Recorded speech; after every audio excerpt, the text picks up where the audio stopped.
Assalamualaikum warahmatullahi wabarakatuh. Allahumma sholli ala sayyidina Muhammad wa ala ali Muhammad. Oke guys, sebenarnya buah dari ketaatan itu apa sih? Taat pada hukum-hukum Allah baik dari Al-Quran dan hadis. Itu sebenarnya bukan ingin dianggap keren, soleh atau gimana ya. Tapi sebenarnya jika kita mengikuti hukum-hukum Allah, itu sebenarnya kita berbuat kebaikan untuk diri kita sendiri. Karena hukum-hukum Allah itu diciptakan untuk kebaikan diri kita sendiri. Jadi kalau misalnya Allah mengharamkan sesuatu, melarang sesuatu, itu bukan untuk kepentingan Allah. Jadi Allah tidak diuntungkan apapun, tapi untuk kebaikan diri kita sendiri. Misalnya larangan di surat Al-Maidah ya, surat Al-Maidah ayat 90 ya. Itu larangan khamr ya. Di situ ada larangan khamr, larangan berjudi, terus ada larangan mengundi nasib. Oke, kita bahas. Misalnya larangan khamr. Khamr itu minuman beralkohol ataupun apapun ya yang bikin kita kehilangan kesadaran, ya, mabuk gitu. Ya itu sebenarnya buat diri kita sendiri. Kenapa? Karena kalau kita hilang kesadaran, kita tak punya daya upaya terhadap diri kita gitu kan. Dia apa-apain orang ya lemah gitu. Jadi sebenarnya buat diri kita sendiri guys. Ya kalau misalnya ya teler gitu kan, kalau udah teler ya mau ditonjok, mau dicuri ya, curi dompetnya kan kita nggak punya kuasa gitu kan. Lalu apalagi tadi berjudi. Nah di surat Al-Maidah ayat 90 itu ada berjudi juga. Ini guys, judi itu kenapa dilarang? Itu sebenarnya buat kebaikan kita. Kenapa? Karena kalau kita ikut judi ya, itu probability kita menang ya, atau kemungkinan kita menang itu sangat kecil. Paling banter ya, kita tuh menang 50-50. Jadi 50% menang, 50% kalah. Itu pun di sesuatu yang sifatnya hanya dua kemungkinan, misal tebak-tebakan apa ya, mungkin nebak pertandingan bola siapa yang menang gitu kan. Itu probabilitasnya 50-50 kan. Apalagi kalau misalnya judi yang lebih dari itu, yang misalnya kita masang di nomor yang banyak, kita pasang satu yang munculnya yang kita pilih itu kan satu berbanding dari berapa banyak itu kan. Jadi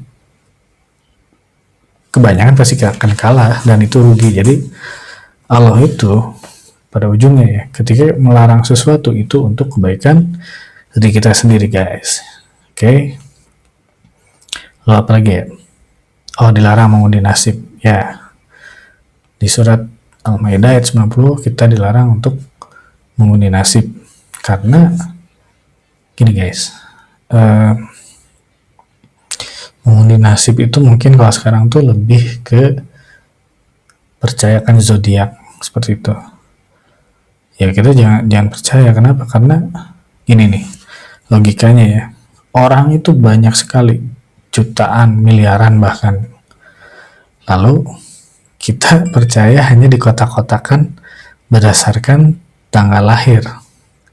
Kayak itu nggak masuk akal gitu kan. Masa orang jutaan itu ditentukan dari tanggal lahir dia lahir, kan nggak make sense gitu guys. Apalagi ya, ya intinya apapun yang Allah larang itu sebenarnya buat kebaikan kita. Apapun, makanan, minuman gitu kan.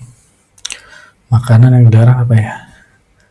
Oh ya, anjing dan babi ya. Ya memang Allah tidak menjelaskan kenapa anjing dan babi ini dilarang ya. Jadi memang ya udah itu haram gitu. Tapi kita yakini itu baik buat kita ya. Karena dari beberapa contoh yang lain kan rata-rata kalau dilarang itu pasti baik buat kita. Lagi pula makanan itu kan banyak kan. Yang dilarang kan cuma 2, misalnya anjing dan babi, sisanya kan boleh. Domba, kambing, ayam, macam-macam banyak ya, ikan. Jadi kita jangan terpaku pada hal yang dilarang gitu. Lalu apa lagi ya? Ya udah sih, intinya itu aja sih. Intinya apapun yang Allah larang itu buat kebaikan kita, dan apa yang Allah perintahkan itu untuk kebaikan kita juga. Contoh yang diperintahkan apa ya? Kalau misalnya sholat, yaitu ibadah ritual ya, sholat, puasa, ya puasa misalnya. Contoh perintah puasa pada bulan Ramadan, yaitu ternyata saat ini setelah dikaji riset ya, itu untuk kebaikan diri kita ya, karena ternyata dalam puasa itu tubuh kita akan jadi lebih sehat gitu kan. Itu berdasarkan hasil riset saat ini. Jadi intinya apapun yang Allah perintahkan ataupun Allah larang, kalau kita ikuti itu sebenarnya buat kebaikan kita. Itu aja guys, inti dari ceramah saya kali ini. Oke guys, jadi bukan untuk sok soleh atau sok baik ya. Ya memang kadang-kala nih, karena kita tidak tahu, kita terpaksa aja melaksanakan apa yang dilarang. Tapi ya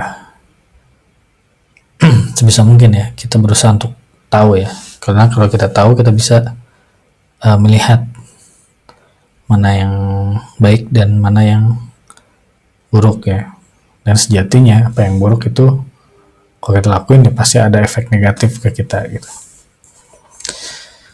Oke, gitu aja guys. Jadi syariatnya kita perbanyak ilmu atas apa yang diperintahkan dan apa yang dilarang, supaya kita bisa terhindar dari jalan yang buruk guys. Jalan yang buruk itu jalan yang tidak diridhoi Allah. Seperti dalam surat Al-Fatihah yang biasa kita bacakan ya. Di situ kan ada ayat ihdinas siratal mustaqim, tunjukilah kami jalan yang lurus gitu. Jadi jalan yang lurus itu bukan jalan yang nggak berkelok-kelok, bukan, tapi jalan yang lurus itu adalah jalan yang ada lanjutan ayatnya kan. Ihdinas siratal ladina, yaitu jalan-jalan yang an'amta alaihim, yang kau berikan nikmat kepada mereka. Ghairil maghlubi, ghair itu artinya bukan ya. Ghairil maghlubi, bukan mereka yang maghlubi itu diberkahi, maghlubi alaihim waladdallin, dan bukan mereka yang sesat. Jadi itulah makna dari Al-Fatihah yang biasa kita lantunkan ya dalam ketika sholat. Jadi kita berdoa untuk selalu ditunjukkan kepada Allah mana sih jalan yang lurus gitu kan. Karena kalau kita meniti jalan yang lurus tersebut, itu sejatinya untuk kebaikan kita. Oke guys, syariatnya adalah dengan mengetahui mana yang baik dan mana buruk. Setelah tahu mana baik dan buruk adalah itu jadi terserah kita mau pilih yang mana kan. Yang apa sih kan kalau nggak tahu ya, nggak tahu mana buruk mana baik, kita kan jadi bablas gitu kan, gelap. Tapi kalau tahu baik dan buruk, kita bisa pilih yang baik dan hidup kita menjadi lebih aman ya, lebih mudah, lebih diridhoi Allah. Kayak gitu aja guys. Assalamualaikum warahmatullahi wabarakatuh.